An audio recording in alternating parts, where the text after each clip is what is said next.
एक अत्यंत पवित्र, दिव्य और उदात्त, जो ऋषियों ने उदात्तीकरण मंत्र कहा गया है।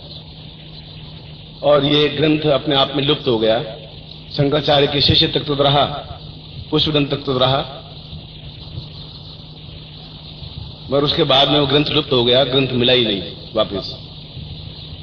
मगर उसमें सारे मंत्र अपने आप में सब ऋषियों ने मिलकर के अपनी अपनी ऊर्जा, ताकत, क्षमता के साथ में जिन शब्दों का प्रयोग किया, उन शब्दों से मिला करके एक श्लोक की रचना की। इसलिए इसको उदात्ती मंत्र या उदात्ती ध्यान या उदात्ती चेतना। उदात्त का मतलब है बहुत ऊंचाई पे उठ जाना। उदात्त का मतलब है हम एक छोटे लेवल पे नहीं रहना। और मैं कई बार शिष्यों को अपने शिविरों में ये कह रहा हूं कि आप अपने आप को नहीं पहचान रहे हैं और अब शायद नहीं पहचान पाएंगे। इसे नहीं पहचान पाएंगे, अभी तक नहीं पहचाना तो फिर आगे भी नहीं पहचान पाएंगे। जब आदमी को अपना खुद का ज्ञान होता ही नहीं कि मैं क्या हूं और क्या बन सकता हूं, तो दीनहीन, जीर्ण, गरीब, अशिक्षित और अपाहिज बनकर के हाथ जोड़ करके जिंदगी काटता है। जिसके छाती में दमखम होता है, हौसला होता है, हिम्मत होती है, वो फिर दीवार नहीं देखता है कि आगे दीवार है या आगे पत्थर है या आगे पहाड़ है। उनकी वजह से हिमालय पददलित होता है, हिमालय के ऊपर पांव रखे जाते हैं। उन वीरों की वजह से नदियों को फलांगा जाता है, समुद्र को नापा जाता है। दीनहीनता का जमाना बहुत भुगत चुके, 50 साल भुगत चुके, और देखा जाए तो 5000 साल भुगत चुके। और हम दीनहीनता में खुश हैं क्योंकि हमें यही सिखाया गया है। हमें सिखाया गया कि बलवान बनना ही नहीं चाहिए।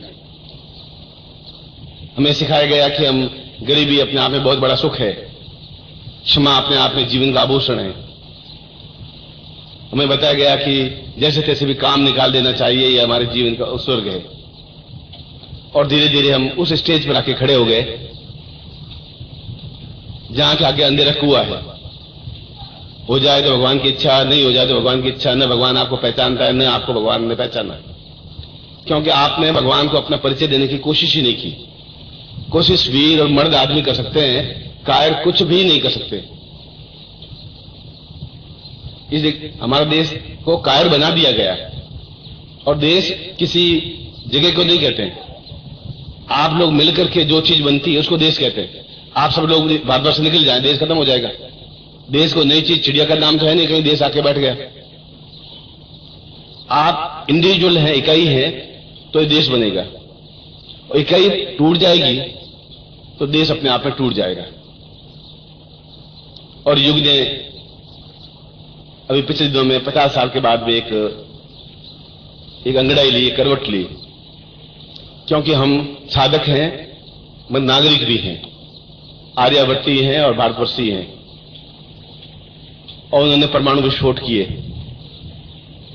इस बात की चिंता नहीं कि आगे क्या होगा, और जो ये बात सोचता है आगे क्या होगा, वो आगे कदम बढ़ा ही नहीं सकता। गीता में कृष्ण ने कहा है कि अतो वा प्राप्ति स्वर्ग जित्वा वा मोक्ष से महिम। अर्जुन तो चिंता ही बेकार कर रहा है। गीता में केवल युद्ध को ही बताया है कृष्ण ने, और कुछ गीता में एक भी श्लोक मुझे बताइए है शांति का कोई श्लोक हो तो, जहां अर्जुन कहा तो शांत हो जा और आराम से रोटी खा, रिश्वत दे, और जैसे तेरी जिंदगी काट, और जो बीबी है उस बीबी से अपना पालन पोषण कर, बेकार कुछ फालतू मत कर। ऐसे एक भी लाइन हो, एक ही शब्द हो तो बोलिए। हर बार उसको उकसाया गया तुम युद्ध कर, तुम वीर बन, ये ऐसा कायरता से बैठ मत। और इसी श्लोक के अंतर्गत कहा है कि यथो माम प्राप्ति स्वर्ग, यदि तुम युद्ध करते करते मर जाएगा तो चिंता की बात है ही नहीं। इसलिए कि तुम वीर हो, युद्ध करते करते मरे और आगे अप्सराएं मिलेंगी, स्वर्ग मिलेगा। और जित्वा मोक्ष से महिम, और जीत गए तो इस आर्यावर्त के राजा बन जाओगे। दोनों हाथों में तुम्हारा लड्डू है। जो मौत से डरता है वो कुछ कर नहीं सकता, वो जीत भी नहीं सकता, और तुम भी दोनों जगह खड़े हो और निर्णय नहीं ले पा रहे हो कि मुझे ऐसी घिसी पिटी जिंदगी। साल भर पहले भी आपने मुझे वही लाइन बोली थी कि जिंदगी मेरी ऐसी चल रही है। 2 साल पहले भी ऐसी बोली थी। इस बीच में 720 दिन हो गए। 720 में कम से कम 100 बार आपको मैंने ये जताया कि जीवन किसी भी वजह से ताकतवान नहीं बन सकता। घी खाने से शरीर ताकतवान बनता है। मन में जो ताकत, क्षमता, हौसला, हिम्मत, जोश, जवानी और हिमालय को परे धकेलने की क्रिया मन के अंदर होती है। ऐसे सुदृढ़ मन में वे वीर आत्माएं और वीर देवता स्थापित होते हैं। और मैं जानता हूं कि आप में से 20% मेरी बात को समझ पा रहे होंगे, 80% केवल श्रोता हैं। चलो गुरुजी ने बोल दिया और हमने सुन लिया, और मैं भी सोचूंगा चलो सुन लिया तो सुन लिया, क्योंकि आप में परिवर्तन होने की क्रिया है ही नहीं। आप में चैलेंज उठाने की क्रिया नहीं है। आप में हिम्मत हौसले के साथ बढ़ने की क्रिया नहीं है। कृष्ण ने कहा है कि अगर तू मर जाएगा घबरा मत, तू मर जाएगा तो ज्यादा अच्छा है। युद्ध में लड़ता लड़ता मरेगा और आगे स्वर्ग तैयार बैठा है, और जीत गया तो इस आर्यावर्त का राजा ही बनेगा। नुकसान तेरा कहां है? इसे धनुष लेकर नीचे बैठने की जरूरत नहीं है। ये मेरे बाप है, ये मेरे माँ है, ये मेरे दादी है, ये मेरी चाची है, और ये मेरे काकी है, ये मेरे काका जी है। उससे तुम्हारी जिंदगी कैसे कटेगी? तुम क्या हो मुझे ये बताओ। तुम तो कायर बुजदिल एक रथ में बैठे हुए एक इंसान हो, घृणित कीड़े की तरह हो। कीड़ा भी फिर भी रेंगता है, तुम रेंग नहीं पा रहे। इस श्लोक का भावार्थ क्या था? श्लोक का भावार्थ था कि कृष्ण उसको बता रहे थे कि युद्ध जरूरी है तुम्हारे लिए। बिना युद्ध के, बिना संघर्ष के आदमी विजय प्राप्त कर नहीं सकता। युद्ध चाहे तुम्हारे परिवार से हो, युद्ध चाहे समाज से हो, और युद्ध होगा ही। आप नहीं करेंगे तभी युद्ध होगा, और आप टेंस में मरेंगे। गीता ने 2 बार, दूसरी बार कही कि जीतेगा तो तुम्हें स्वर्ग मिल जाएगा, हारेगा तो जीतेगा स्वर्ग मिल जाएगा। मैं कहता तुम कारटस जीते रहोगे तो औरतें गालियां देती रहेंगी, बच्चे गालियां देते रहेंगे, तुम सुनते रहोगे, मर जाओगे, कफन ओढ़ करके शमशान में सो जाओगे। दोनों हाथों में लड्डू ही तुम्हारे, कोई तकलीफ नहीं है। कृष्ण ऐसा कहा, मैं आपको ऐसा कह रहा हूं, और आप इसी रास्ते पर चल रहे हैं। कायर बुजदिल हौसला कर ही नहीं सकते, किसी की बात को गले में नहीं उतार सकते, हृदय में धारण कर नहीं सकते। इतना हौसला उनमें है ही नहीं। वो हर बार मरता है, एवरी मिनट मरता है, फिर एवरी मिनट जिंदा होता है। किसी ने गाली दी, चुपचाप क्षमा वीर से भूषणम, चलो क्षमा बढ़न को चाहिए। बड़ा कौन सा? 20 साल का बड़ा, 50 साल का बड़ा, किसी से तुम्हारा बड़ा है कौन सा? तुम्हारे घर में 85 साल का वो तुमसे फिर बड़ा हो गया, 90 साल का वो तुमसे और बड़ा हो गया। फिर बड़ा क्या? बड़ा का मतलब है तुम्हारे आत्मा में कौन बड़प्पन है, हिम्मत है, हौसला है। और ये आषाढ़ का महीना, आषाढ़ से प्रथम दिवसे पूर्णमायांतम परिंतम सर्व शास्त्र सिद्धित्वम स देवानाम भव आशीर्वादा। ये आषाढ़ के प्रथम दिन से लगा करके जहां शिष्य प्रारंभ होता है और पूर्णिमा को गुरु अपने आप में पूर्णता प्राप्त करता है, वह शिष्य अपने आप में गुरु बन जाता है। इसलिए शिष्य दिन से प्रारंभ करके, प्रतिपदा से प्रारंभ करके इतनी तीव्रता के साथ बढ़ता है कि वह 30 दिनों के बाद पूर्ण गुरु बन जाता है। इसलिए बनता है कि उसके पीछे फोर्स होती है, हवा की, ताकत की, देवताओं की। उस फोर्स के साथ चलता है। अगर वह तेज आंधी चले आपके पीठ के पीछे, आप तेज चले और आप पेड़ के तना पैर के बैठ जाए कि नहीं आंधी में तूफान गिर जाएंगे, मर जाएंगे, रेत बहुत उड़ेगी, अपन को यहाँ ठीक है, सेफ्टी है, घर में बच्चे इंतजार करी होगी, बच्चे इंतजार करे होंगे, तो भी तुम्हारे हाथ में लड्डू है, क्योंकि जिंदा तो रहे, सांस तो ली, अभी बच्चों से मिल तो लिए। इससे बड़ा सौभाग्य तुम्हारा और हो ही क्या सकता है? मरोगे खाट में पड़े रिजियां के हुए, दवाएं लेते रहोगे, 25 दवाएं लोगे और भुगतोगे, भुगते भुगते मर जाओगे। होना तो वही है कि राज में हम देखते हैं, तुमको नहीं बात देख रहा, अपने परिवार में देख लो। उस जीवन को तुम क्यों आने दे रहे हो? उस जीवन में क्या सुख है तुम्हारा? बीमारी अगर प्राप्त करनी है 4 से डॉक्टर के पास चले जाओ, अपने आप 4 से बीमारी शरीर में चली जाएंगी। कोई आलोचना करता है, कोई गाली देता है और आप चुपचाप सुनते रहते हो, कायरों की तरह या बुजदिलों की तरह, तो इसकी अपेक्षा वीरता के साथ तन करके खड़े हो जाएंगे। मर क्या जाएंगे? क्या हो जाएगा? नुकसान क्या हो जाएगा? और हो जाएगा तो भुगत लेंगे। भारत सरकार ने भी 5 विस्फोट किए, उन सबको मालूम था कि वापिस परमाणु विस्फोट होंगे। ये मालूम था इस देश में, पूरे संसार में हमारे विरुद्ध लॉबी खड़ी हो जाएगी। ये मालूम था कि पैसे नहीं मिल पाएंगे, मगर ये मालूम था कि विजय दिखानी जरूरी है। हम शांति प्रिय देश नहीं है, हम शांति की कामना करते हैं, मगर कोई आंख दिखाता है तो आंखें फोड़ने की भी हिम्मत है। ये पहली बार बताया कि आंख फोड़ने की हिम्मत हमें है। और नेहरू जी से लगा से आज तक कबूतर उड़ाते रहे सफेद, उड़ जा कबूतर, शांति प्रिय देश, पंचशील देश, शांति प्रिय देश। और ये हालत हुई कि हमें न खाने को पूरी रोटियां है, ऊपर कर्जा है, और न मर्दों में ताकत है,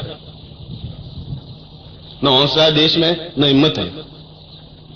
वह आदमी भी उतनी हौसला हिम्मत के साथ में उस विस्फोट की किया। आज गर्व से कह तो सकते हैं हम परमाणु विस्फोट करने में क्षमता है, हम ताकतवान हैं। खाली शांति शांति चिल्लाने से हमारा काम नहीं चलता। जो कुछ होगा देख जाएगा, एक एक पत्ता कट जाएगा, एक एक व्यक्ति कट जाएगा, कट जाएगा।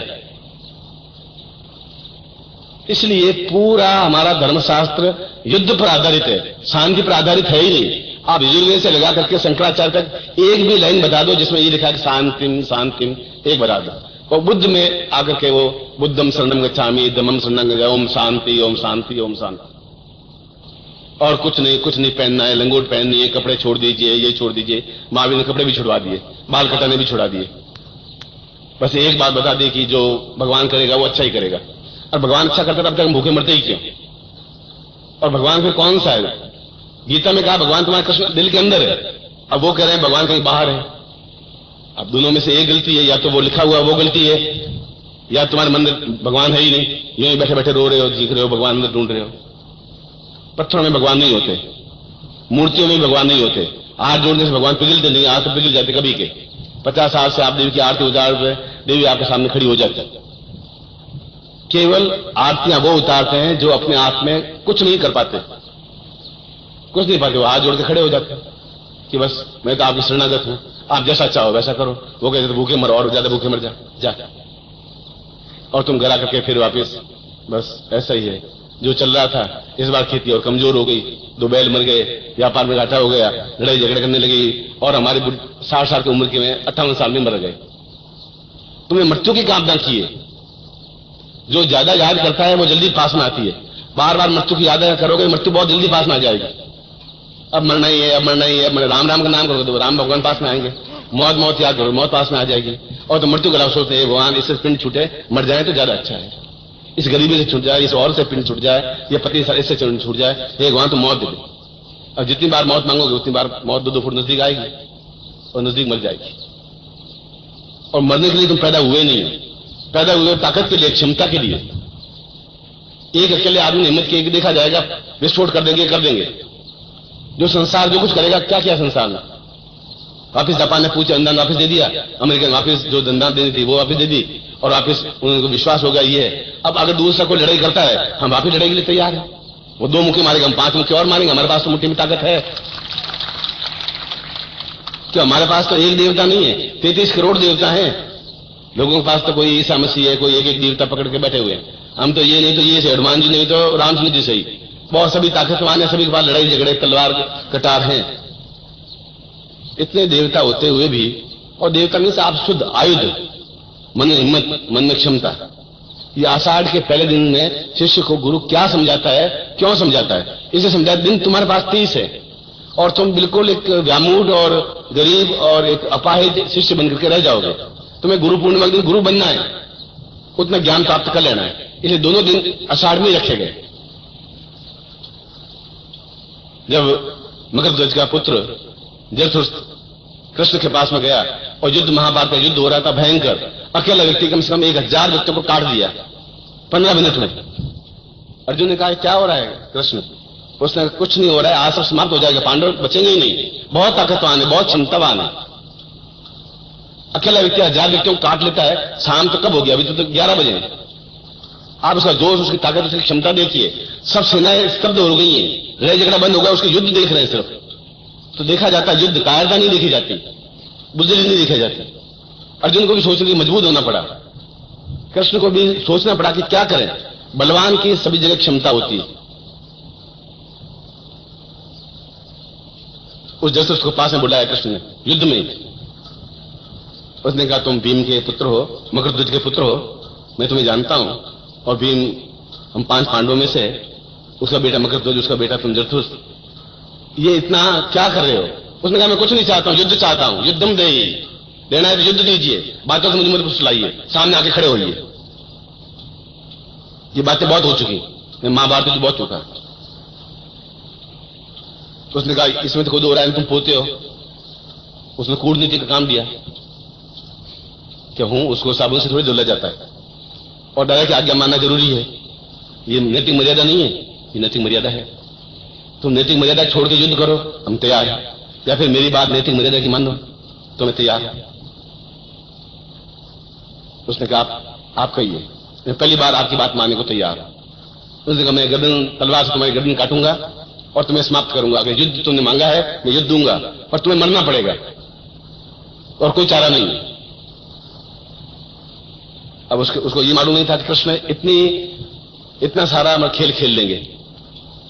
कोई बात, मैं शांति खड़ा हूं, तलवार से गर्दन काट लीजिए। एक बात रखिए, सबसे ऊंचे टिल्ले पर मेरा मस्तक रख दीजिए, जिसे महाभारत युद्ध को पूरा देख सकूं। और आप कितनी कूटनीति चलाते हैं, क्या करते हैं, बस मैं आप आंखों से देखना चाहता हूं। मैं वापिस जन्म लूंगा और वापिस आपसे युद्ध तो करूंगा ही मैं। ये और बता देता हूं कि मेरे जीवन का धर्म युद्ध है। मैं कायरता से नहीं मरूंगा, आपके शब्दों से मर रहा हूं। और उससे पहले कृष्ण जब उसको मारने से पहले सानीपन आश्रम में गए, युद्ध के बीच में उन्होंने कहा कि जैसे उसको मार देगा, बर्बाद कर देगा मैं। उसने कहा कि उसने जब तक आप विजय माल दीक्षा नहीं लेंगे और तुमने ली नहीं तो सभी तुम्हारे ऊपर, तुम सब पे हावी नहीं हो जाओगे। विजय माल से तुम सफलता प्राप्त करते, मैं तुम्हें विजय माल दीक्षा देता हूं, तुम वापस जाओ और युद्ध करो। अब वो युद्ध करने का हमारा तो तुम युद्ध करो, कूटनीति का आश्रय लेना, कूटनीति लो, मगर विजयी हो। और उसने विजय से दीक्षा दी और वहां से वापस वो उस कालखंड से आए। कालखंड का तात्पर्य है हमारे 24 घंटे और उस समय 1 मिनट कालखंड का बरोबर था। और आकर के उसने कहा कि मैं युद्ध करने के लिए तैयार हूं और मैं तुम कहो तो मेरी मर्यादा जो तुमने बात कही उसको रखने के लिए तैयार है। उनका मुझे मालूम तुम कहां गए हो और क्या विजय माल ली है, वो मुझे दीक्षा मालूम नहीं हुई और मरना मुझे है और मरते समय घबराता नहीं हूं। आप मेरा गला काट लीजिए, मगर इतनी एक युद्ध खत्म होने तक बिल्कुल मैदान के ऊपर मेरा युद्ध रखोगे, शस्त्र रखोगे। ये सारी घटना क्या है? ये सारी घटना कृष्ण कायर बन गए, कमजोर बन गए। उनके पास विजय से दीक्षा ही नहीं थी। विजय सिंह का मतलब हर जगह विजय प्राप्त करने की क्रिया वो थी नहीं तो सोचा कि मारा जाऊंगा, या अर्जुन मारा जाएगा, भीम मारा जाएगा, वो तो आंधी की तरह बढ़ रहा है। और कृष्ण ने उसका सिर काट करके शिरश्चंद्र त्वाम यशोसाम पूर्वतम भवे, सबसे ऊंचा टीला था, वहां जस को रख दिया। आज भी कृष्ण सबसे पहले पूजा से पहले जसोस की पूजा करते हैं। टीरी गढ़वाल में देखें तो जसोस के मंदिर है वहां। इतना वीर, इतना हिम्मत, इतना हौसले वाला था, क्योंकि उन्हें एक ही बात है कि शांति, कायरता, बुजदिली वो मेरी जिंदगी में नहीं चाहिए। और कृष्ण ने सोचा कि अगर नहीं जीतूंगा तो मैं कृष्ण कहलाऊंगा कैसे, जाना पड़ेगा मुझे शांतिवन के पास, ये दीक्षा रह गई मेरी और विजय से दीक्षा मुझे लेनी है। जीवन के प्रत्येक क्षेत्र में सफलता प्राप्त करनी है, बुढ़ापे को दूर करने के लिए, जीवन को ठीक करने के लिए, परिवार को दूर करने के लिए, दरिद्रता को दूर करने के लिए। और ऐसी दीक्षा आषाढ़ में ही दी जा सकती है, क्योंकि आषाढ़ पहली बार वो दृश्य करता है जहां इंद्र खुद धरती से मिलता है आकर के बूंदों के सहारे। धरती अपने आप में पूर्ण तक साथ उछल जाती है, तब अपने आप में शिष्य नहीं रहता, उसकी कामना रहती मैं विजय से प्राप्त करूं। ठीक यही स्थिति जब रक्त बीज तलवार से काटती दुर्गा जगदम्बा और एक रक्त का बूंद गिरता है, उसका एक नया राक्षस पैदा हो जाता है। जितने बूंदे गिरी उतने राक्षस पैदा हो गए। अब कितने के लोगों को गला काटेगी, बड़ी दुखी हो गई। उन्होंने कहा ये रक्त बीज तो मरेगा ही नहीं, इसकी जितनी बूंदें धरती पर गिरेंगी उतने ही, मतलब उसने खप्पर मांगा, खप्पर से उसका रक्त लिया, फिर भी 2-4 बूंदें गिरी, 2-4 राक्षस और पैदा हो गए। बहुत गड़बड़ हुई, इससे तो मैं बर्बाद पराजित हो जाऊंगी। और पराजित होना जीवन का अपने आप में अंतिम पटाक्षेप है। मरना कोई स्वर्ग लकड़ियों में मरना नहीं है, पराजित होना किसी मामले में वह भी अपने आप में मृत्यु है। और जगदम्बा दुर्गा जैसी बात कर रही है, बस सीधे शंकर के पास पहुंचे। उसने कहा कि फिर मैं युद्ध नहीं कर पाऊंगी, उस रक्त बीज को तो मार ही नहीं सकती मैं। 50 रक्त की बूंदें गिरती, 50 राक्षस और पैदा हो जाते हैं, फिर उन राक्षसों की बूंदें गिरती, फिर और राक्षस पैदा हो जाते हैं। उसको भी विजय से दीक्षा दी गई। उसने कहा कि त्रिशूल तुम्हें देता हूं और त्रिशूल धारणी बन करके पाशुपतास्त्रीय दीक्षा लीजिए तुम, मैं तुम्हें दीक्षा देता हूं कि तुम्हें विजय प्राप्त, तुम्हारी विजय देवताओं की विजय होगी। यह पाशुपतास्त्रीय दीक्षा तुम लीजिए और तुम लेके वापस युद्ध समय जाइए। कायरता से यहां बैठने से काम नहीं चलेगा, वापस युद्ध करिए, वापस जीतिए। और पाशुपतास्त्रीय दीक्षा लेकर के शंकर से वापस आई और दर्प से बोली, यो माम जयति संग्रामे यो मे दर्पम व्यपोति यो मे प्रतिबलो लोके समय भरता भविष्यति। मेरा तुम पति बन सकते हो रक्त बीज, मैं तुम्हारी पत्नी बनने को तैयार हूं, पर यो माम जयति संग्राम है, तो संग्राम में तुम मुझे विजय प्राप्त करके दिखाओ। यो में दर्पम विपोहति, जो मेरा घमंड उसको चूर चूर करके दिखाओ। और यो में प्रतिबलो लोक है, ये इस बात का सिद्ध हो जाना चाहिए तुम बलवान है, मैं बलवान हूं। अगर मैं बलवान हूं तो फिर तुम्हें छोड़ूंगा नहीं, अपने आप उठा के ले जाऊंगा, हाथ पकड़ के नहीं ले जाऊंगा, आना ही पड़ेगा तुम्हें पीछे। और उसने पाशुपतास्त्र में यह है कि जितने खून की बूंदें निकलती हैं पाशुपतास्त्र सोखता लेता है, जमीन पर गिरने ही नहीं देता। और 2.5 घंटे तक युद्ध हुआ और वो अक्का बक्का रह गया, क्या हुआ रक्त बीज का मेरे शंकर का वरदान क्या हुआ, कहां वापिस राक्षस बनने लगे, और कुछ समाप्त किया। रक्त बीज वदे देवी चंड मुंड विनाशिनी रूपम देही जयम देही यशो देही दुसो देही। जो रक्त बीज वध करने वाली देवी को याद करते हैं उसको रूप मिलता है, जय मिलता है, यश मिलता है। ये सारी बातें उस तथ्य को इंगित करती हैं कि हम केवल सुने ही नहीं, ये 2 दिन हैं, ये आषाढ़ के दिन हैं, और आषाढ़ के दिन अपने आप में वैवाहिक दिन है जहां सर्वत्र विजय मिलती है।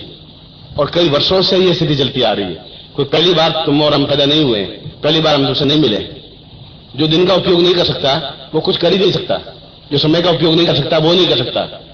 जो बनिए गिनते रहते हैं जेब में हाथ डाल करके कि 10 का नोट, 20 का नोट बिगा दे रहे, 1 का नोट सारा मिल नहीं रहा है, और 1 का नोट नहीं मिला, 2 का नोट डाल के देख ले तो नहीं, वो अंदर का अंदर टूट बिगड़ के गिन क्या रहे हो, कहीं कुछ अटका हुआ पड़ा है क्या, उनका नहीं 2 मिनट है, 20 घंटे 20 मिनट बाद उसको 1 का नोट मिलता है फड़ा थोड़ा, उनका चले तुम खुद मुझसे ज्यादा भिखारी साला, 20 मिनट रुपए को गिनते में लग गए और तुम रुपए गिनते रहते हो कि अब दीक्षा लें करें क्या, उसमें बहुत मुश्किल हो जाएगी, ठीक है जाने दो यार, गोली मारो। अपन बहुत चतुर चालाक बनिए, उससे भी हम चालाक, गुरु जी से चालाक है, और ऐसा करके फिर आपके पास बैठ जाते हैं और ऐसे ही करोगे, क्योंकि वे साधु लोग जैन लोग बस या तो भूखों मरते हैं या मृत्यु को प्राप्त होते हैं, वह विजय प्राप्त कर नहीं सकते। अहिंसा परमो धर्म, किसी की हिंसा करनी नहीं चाहिए। मैं कहता हूं हिंसा परमो धर्म, हिंसा करोगे तो धर्म होगा।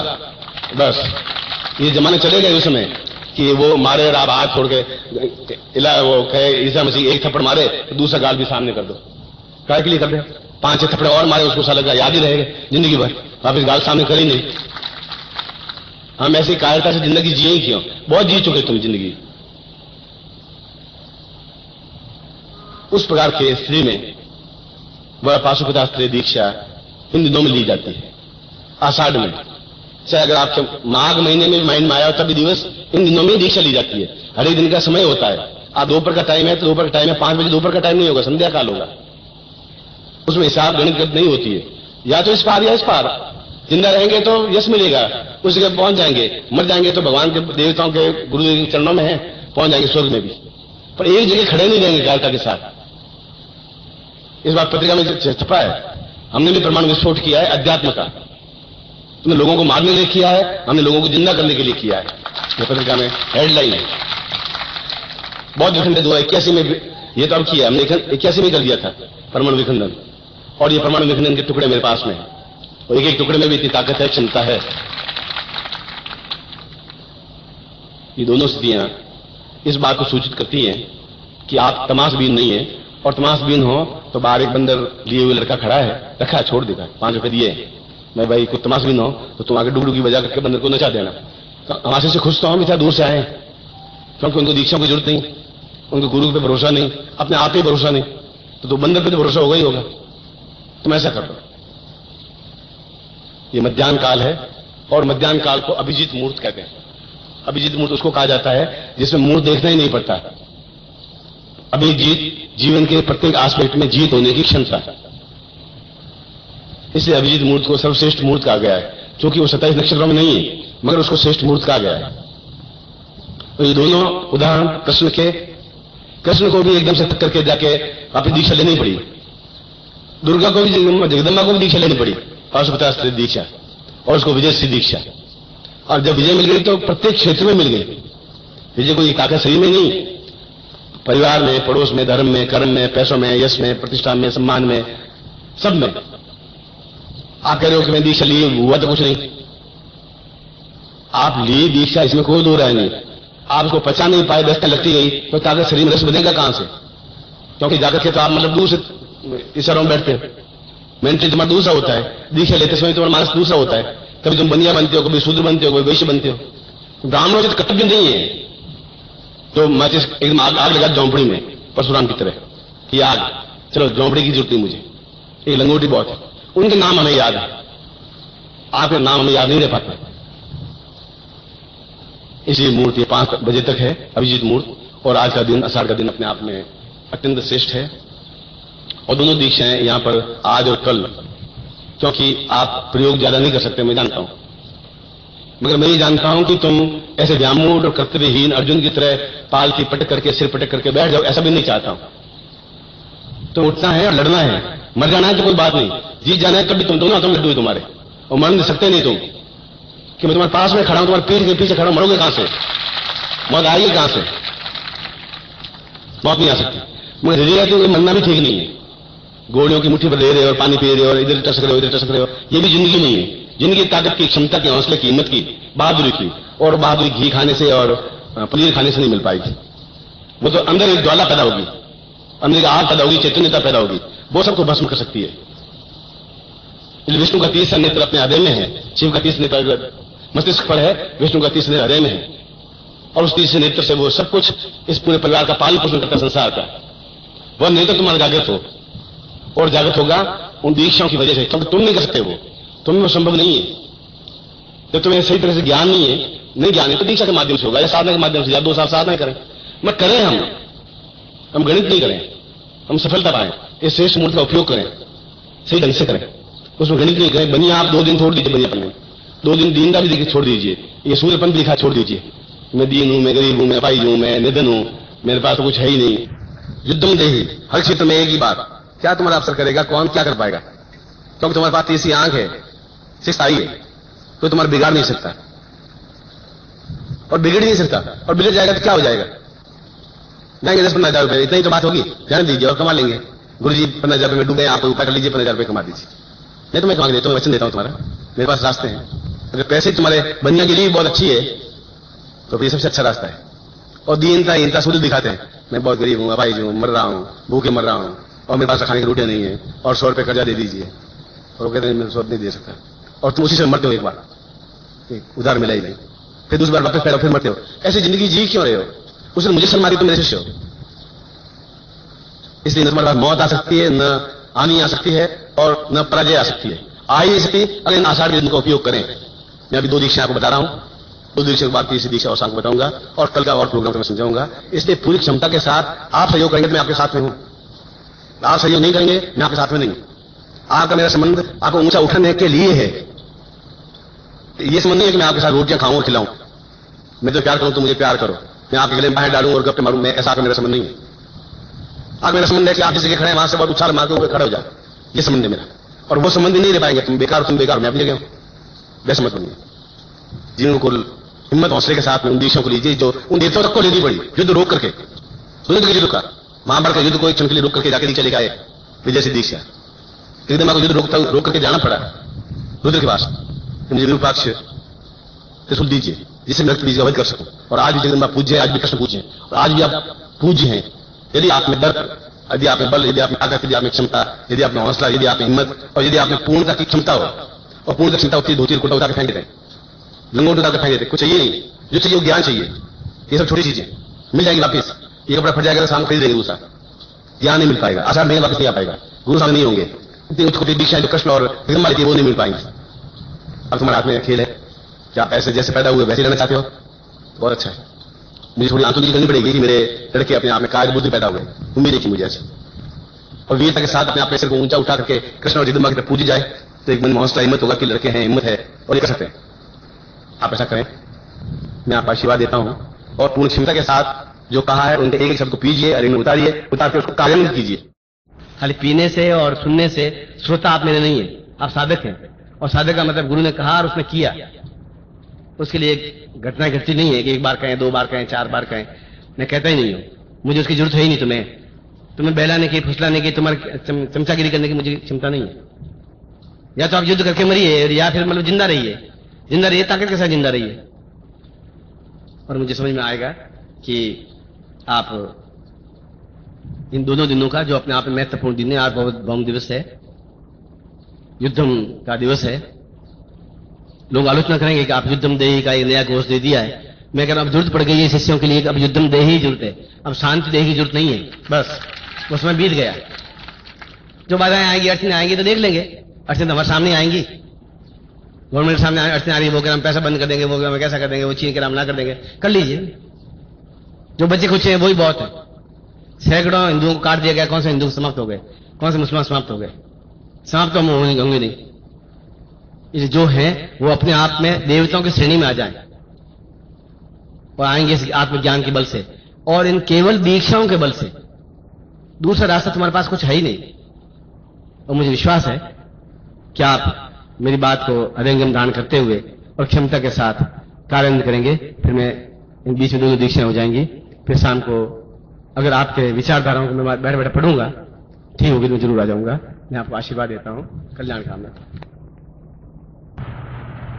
विवाह सभी लोग करते ही हैं, वह तो अवश्यंभावी है, मगर विवाह को कई वर्षों तक खींचना और आनंदप्रद युक्त उस विवाह को मनाना, और आप जैसे हजारों सैकड़ों शिष्य उसमें भाग लेना, ये मेरे जीवन की उपलब्धि है, ये मेरे जीवन की सार्थकता है, ये मेरे जीवन की श्रेष्ठता है।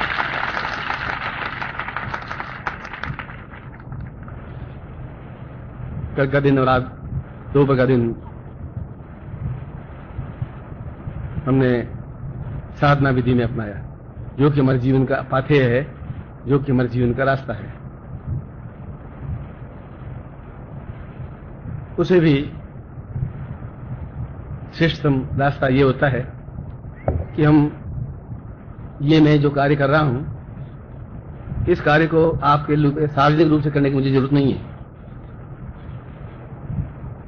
जैसे गूंगा गुड़ खाता है, अंदर उसको मिठास पैदा होती है, एहसास करता है, तो दुनिया में ढिंडोरा नहीं पीट सकता मैंने गुड़ खाया है, मीठा है। मगर मेरा धर्म और कर्तव्य यह भी है कि मैं आपको साधना के साथ साथ गृहस्थ जीवन को किस प्रकार खुशहाल मनाया जा सकता है, आनंदप्रद मनाया जा सकता है, यह ट्रेनिंग भी मुझे आपको देनी जरूरी है, जिससे कि आप एहसास कर सकें कि जब गुरुदेव ऐसा कर सकते हैं तो हमें भी ऐसा करना चाहिए। वही जीवन की सार्थकता है। और गृहस्थ में तो वशिष्ठ ने कहा है कि जिस समय शादी करते हैं वहां से 3 महीने के बाद में जहर शुरू हो जाता है। जीवन के अंतिम समय तक शरीर में जहर इकट्ठा होता रहता है। इतना जहर इकट्ठा हो जाता है कि सांप काट भी ले, सांप मर जाता है, उस आदमी का कुछ नहीं बिगड़ता है। इतना अंदर वैमनुष्य, कड़वाहट, तनाव, चिंता व्याप्त हो जाती है। वह हो जाती है हमारी ईगो की वजह से, अहंकार की वजह से। मगर यह क्षण ऐसा आता है जब हम पिछले पूरे साल भर के उस अहंकार को भूल जाते हैं। भूल जाना चाहिए, क्योंकि जो याद करता रहता है वो कुटता रहता है, तनावग्रस्त रहता है। उसने मुझे ऐसा कह दिया, उसने मुझे ऐसी कह दी, उसने ऐसा कर दिया, उसने ऐसा कर दिया। इस जीवन को अपने सहज ढंग से प्रवाह होने दीजिए। अवरोध मत बनिए। आप पति के जीवन में भी आप अवरोध मत बनिए, पत्नी के जीवन में भी आप बाधाएं मत बनिए। आप देखते रहिए कि गड़बड़ हो रहा है तो आप रोकिए। सहज गति से पानी बह रहा और आप उसमें कंकर फेंकेंगे तो लहर अपने आप में बदलेगी, चेंज होगी। और वही एक मधुर क्रिया है। जन्म लेना एक मधुर क्रिया है, यज्ञोपवीत मधुर क्रिया है, विवाह मधुर क्रिया है और मृत्यु मधुर क्रिया है। चारों क्रियाएं मधुर हैं।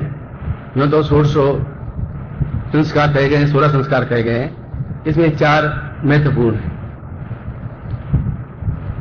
विवाह तो मधुर क्रिया है, इसलिए कि हम समाज की वृद्धि के लिए थोड़े अग्रसर हुए, यह हमारा कर्तव्य था। मगर उसने कहा कि योग वशिष्ठ ने कि मृत्यु भी अपने आप में एक श्रेष्ठतम क्रिया है। मृत्यु कहाँ होगी? जंगल में हो जाएगी, शेर खा जाएगा, बीजू काटने से होगा, बीमारी से जूझ के मरेंगे, घर में मरेंगे, बाहर मरेंगे, घर के आंगन में मरेंगे, कुछ पता नहीं। वह अस्वाभाविक मृत्यु है। मृत्यु पोते पोतियों के बीच में, घर बाहर के बीच में, घर के आंगन में, और बिल्कुल स्वस्थता के साथ में मृत्यु प्राप्त हो, यह भी जीवन की नसीब की बात होती है। क्योंकि अभी आप जो को समझ रहे हैं वो जरूर नहीं 4 महीने बाद वैसा ही जीवन घटित हो। 4 महीने बहुत चेंज आता है। अमीर से गरीब और गरीब से अमीर बन जाता है। इसलिए आज एक सगाई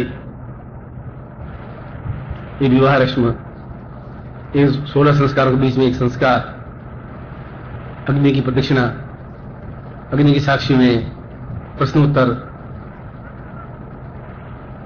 और उस जीवन में, उस युग में जिस प्रकार से शादियां होती थी उस प्रकार से धूमधाम से शादी की इसलिए जाती है कि खुश हों परिवार वाले भी, हम भी, और बेटे भी और बहू भी। और मेरी दृष्टि में तो उस जमाने को देखते हुए, जैसे 50 साल 55 साल देखते, वह शादी एक विचित्र शादी थी, शेष शादी थी। वैसे ही जैसे पार्वती की शादी करने के लिए भगवान शिव आए तो पार्वती की मां बेहोश होकर गिर पड़ी है। हाँ,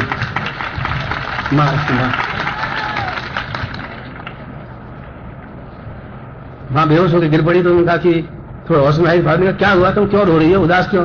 उसने कहा तुम तपस्या की 12 साल ऐसे आदमी के लिए की, सांप गले में लटके हुए, वसी में लगे हुए, गेट लगे हुए और सारा सुन मुसुन ऐसे, मतलब नौकरी करना भी है, बिजनेस कर नहीं रहा है, तो कहाँ इसमें उलझी हुई हो? उसने कहा मैं शादी करूंगी तो इसी से करूंगी कि ये ठीक है। उन्होंने कहा मुझे लक्षण ठीक नजर आ नहीं रहे, कि तुझे भूखे मारेगा और शमशान में पड़ा रहेगा, तू भी शमशान में पड़ी रहेगी, और कई दुल्हे मेरे पास में है। तो माता जी ने पण ठान लिया कि शादी इसी से करेंगे, चाहे कुछ भी हो। मैंने कई बार समझाया, मैं कहा तुम बेकार उलझ रही हो, कोई अच्छी जगह शादी करो, तुम सुखी रहोगी, यहाँ पर कुछ मिलेगा नहीं, ये मैं अकेला बिल्कुल छड़े की तरह खड़ा हूं। तो माता जी को क्या तुम सूझी, भगवान जाने, कभी कभी शनि देवता ही जाते हैं पैरों के नीचे तो उसमें ऐसा ही लगता है। फिर उनका निर्णय सही था। आज समाज में यश है, सम्मान है, पद है, प्रतिष्ठा है, धन है, ऐश्वर्य है, वैभव है, आध्यात्मिक शांति है, और उससे भी बड़ा हजारों करोड़ों लोगों का प्यार है, क्योंकि प्यार की पूंजी सबसे बड़ी पूंजी होती है। और ऐसा है कि वो अपने गर्दन कटाने के लिए तैयार है। कई बार ऐसा टेस्ट किया है, और परिवार में भी न चाणक्य ने कहा सुखी परिवार होना चाहिए, और सुखी परिवार में कहा कि पत्नी हो, योग्य पुत्र हो, पोते हो, दादा अपने आप में अगली पीढ़ी से अगली पीढ़ी देख ले, पोतियां हो, दोहिते हो, बहनें हो, भाई हो, संबंधी हो, रिश्तेदार हो, खुले हाथों से खर्च करने की क्षमता हो, और हम प्रसन्नता के साथ एक एक क्षण को जिए। कि जीवन की आपाधापी में तो चलते ही रहेंगे, और आपाधापी चलती रहती है, अंतिम क्षण तक चलती रहेगी। वह भी जीवन की जरूरी एक आवश्यक अंग होगा, उससे भी महत्वपूर्ण अंग है, क्योंकि सबसे संसार का कठिनतम कार्य पत्नी को खुश रखना होता है। इससे बड़ा कठिन काम कुछ संसार में है ही नहीं। बाकी आप सब कुछ कर सकते हो, पत्नी को खुश कर ही नहीं सकते आप। बस या तो हाथ जोड़ोगे, तुम माँ देवी है, तू जगदम्बा है, भवानी है, तुम भद्रा है, तुम 10 अवतार विद्या है, ये गुरु जी बता रहे सब बेकार है, तेरे अलावा जीवन में कुछ नहीं है, तो थोड़ी ठंडी पड़ती है इसके नहीं। फिर आप और कुछ नहीं वजह से साड़ी ले आइए, ये विपुल की साड़ी है, तुम्हारे लिए लाया हूँ, खास तौर से बंधवा करके, और बंधवा करके साड़ी उसको प्रेजेंट करिए। ये छोटे मोटे नुस्खे हैं, इससे अपना काम चलता हो तो चलाइए। उससे बस साड़ी से पत्नी पसंद होती है, जेवर से भी नहीं पसंद होती है। बस 2-3 साड़ियां लाइए, पहले एक दीजिए, कैसी लगी तो कहते नहीं ठीक, दूसरी लीजिए। अब तो अच्छी लगी होगी, इसमें तो कोई गारंटी नहीं, अब इसको मना नहीं कर सकती। बाजार से 2000 बोल रहा था, 1900 में कटकटा के लाया। उसने कहा कि नहीं ठीक चलेगा, अब 30 साड़ी लीजिए, ये तो 3000 की साड़ी। इसलिए छोड़ो माँ बाप विचारों को, छोड़ो बचपन के यारों को, कुल गोत्र बंधु बांधव छोड़ो सब रिश्तेदारों को, छोड़ो प्रतिमाओं के पूजन, पूजो दीवाल के आले को। पत्नी को रखना है पसंद तो पूजो पहले साले को। बाकी नासवान उनको समझाते रहेंगे कि वो उसको भड़का दे के तो तुझे मूर्ख बनाया जा रहा है, तो बस वो रणचंडी बन जाएगी एकदम। इसलिए उसको जगदम्बा बनाए रखें, और ये भी जीवन का एक हिस्सा है। और आज का दिन मुझे स्मरण आ रहा है कि आज के दिन मैं तुलसी गाय बजाए के देत काठ में पाऊं, आगे ढोल बज रहे थे, पीछे ढोल बज रहे थे, पिताजी खुश हो रहे थे, फंस गया, अब सारा निकल नहीं सकता, आशीर्वाद देता है तो सुखी रहे। पोते का मुंह मुझे जल्दी दिखा देना, भाई दिखा देंगे, नहीं जल्दी कर देना, अच्छा भाई जल्दी कर देंगे। वो अपनी जगह खुश, मैं अपनी जगह खुश। हमने सोचा भाई शादी कर दी, मर्द हो गए, जवान हो गए सारे, हमको ऐसे एरोप्लेन तो फिर हम भी नहीं है। और उस बछड़ों में सींग कटे हुए बछड़ों में हम भी शामिल हो गए। फिर बाद में सोचा कहाँ फंस गए, संन्यास जीवन अच्छा था। मगर चलो किसी प्राणी का उद्धार करना था, कर लिया। और अगर मैं नहीं करता तो अभी तक कुंवारी रहती, ये बात गारंटी है। तो दूसरा कोई मिलता नहीं, मेरे जैसा भरपूर तो मिलता ही नहीं। इसलिए ये भी संतुष्ट, अपन भी संतुष्ट कि चलो शादीशुदा है, कि रंडुआ हो तो घर में कोई आवे ही नहीं, कि नहीं इसके घर में औरत नहीं है, इसके घर में मत जाओ, ये साला बदमाश। तो एक घर में इतना रखना चाहिए कि साहब मेरी बीवी is my wife and so sweet heart, बस ऐसा बोल देना चाहिए। थोड़े 2-4 जुमले तुम याद रखो कि तुम्हारे काम आएंगे। You my love, you my heart, you my oxygen. और तो क्या है, कहने में क्या तकलीफ है, कहना तो चाहिए ना। आप सब लोग और पूरे परिवार में सुख शांति है, आनंद है, और भगवान ने जो मांगा उससे ज्यादा दिया। इतनी उम्मीद थी भी नहीं, इतनी आकांक्षा भी थी भी नहीं, फिर भी उनकी कृपा है। ईश्वर को हम भूले नहीं, आराधना को भूले नहीं, साधना को भूले नहीं, शिष्यों को भूले नहीं, और जो जीवन को जिस प्रकार से गतिशील करते रहे और बराबर साथ देती रही, दुख में भी, सुख में भी, प्रसन्नता में भी, आह्लाद में भी। कभी ऐसा कोई क्षण नहीं आया जहां अवरोध पैदा किया हो या बाधाएं पैदा की हो या अड़चने पैदा की हो, ऐसा नहीं किया। जब भी नसीब की बात होती है, सौभाग्य की बात होती है। बाकी किसी घर में कहीं पैदा हो जाया जाए, पूत ना आ जाए, कई अनेक रूपाए तो स्त्रियों के मतलब 10,000 रूप हैं, तो कौन सा रूप तुम्हारे घर में आ जाए वो तुम्हारे नसीब की बात। मैं इस दृष्टि से भी बहुत संतुष्ट हूं। मेरे मन में कहीं किसी प्रकार का कोई मलाल, कोई पछतावा है ही नहीं, और ईश्वर से प्रार्थना करता हूं कि अगला जन्म मेरा होगा नहीं, हो तो फिर यही बीवी मिले, दूसरी नहीं मिले, ये भगवान से प्रार्थना। अब इसकी मेंटेलिटी में क्या है मुझे मालूम नहीं, जैसे साला इसको पिंड छोड़ो, कोई दूसरा मिले अच्छा। मैं इसका तो बारे में कुछ कह नहीं सकता, मेरे बारे में कंफर्म हूं कि छोड़ूंगा मैं वहां पर भी नहीं, जल्दी शादी करा के खत्म कर लूंगा मैं। 8-10 किलोमीटर दूर थी दूसरा। उस जमाने में सब लड़कियां, वो सालियां वगैरह, उस घर की, उस गांव की सारी लड़कियां सहेलियां होती हैं और सालियां होती हैं, और साली आधी घरवाली होती है। एक घरवाली तो होती है, बाकी जितनी लड़की होती है पूरी गांव की वो आधी घरवाली होती है। जब भी आधा पैसा चुका दो और अपना ले चलो, ऐसी बात। वो सब छप्पे उठ के देख रहे थे, हम बैलगाड़ी में बैठे हुए चल रहे थे, इधर ताक रहे थे, इधर ताक रहे थे। जाके वो तूफान भयंकर, वो कहाँ है, कुछ हम तो चेहरा दिखा ही नहीं।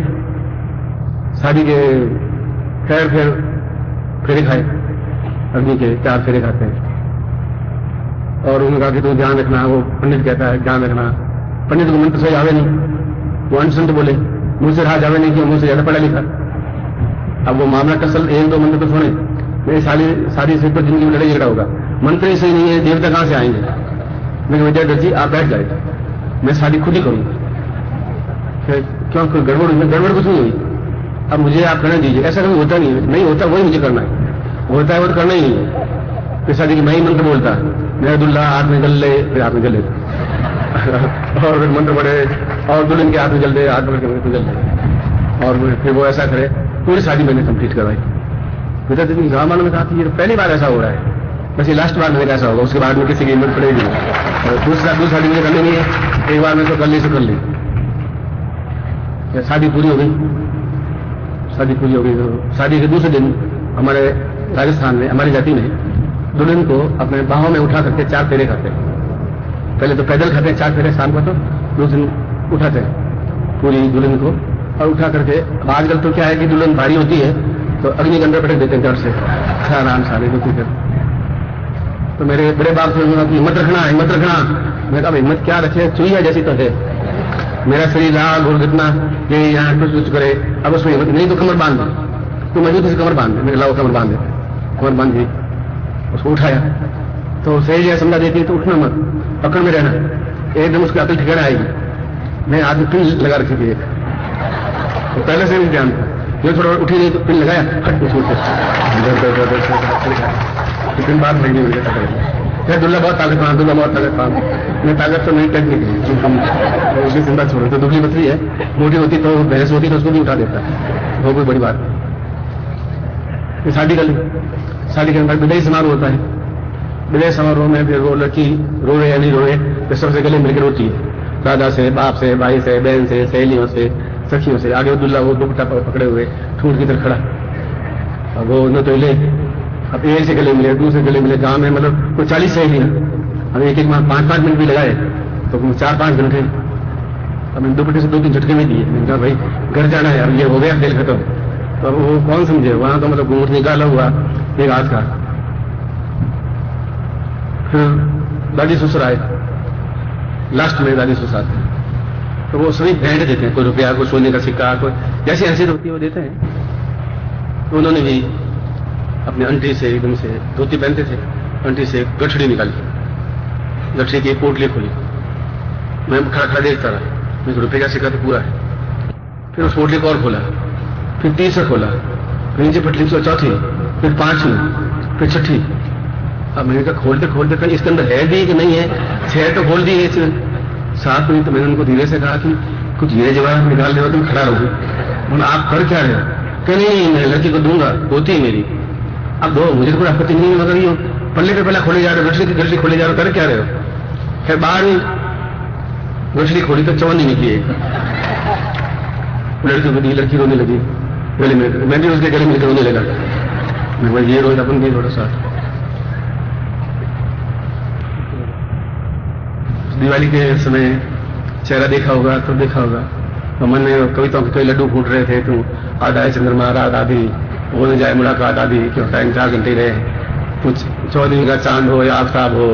अब मैंने कौन सी लहर यहाँ बोलनी है मुझे, मैं 8-10 लहरें याद करके बैठा था, बोला कुछ नहीं है, बोल तो पाया नहीं। फिर चलता रहा, साल भर बाद में सन्यासी बन गया, साल भर चला। मैंने कहा अब चलो सन्यासी बन जाते हैं, अब ये अपना सब कर्म चलती रहेगी। फिर भी 6 महीने, साल, 1.5 साल बहुत आनंद में बीते, आज भी आनंद में बीते हैं।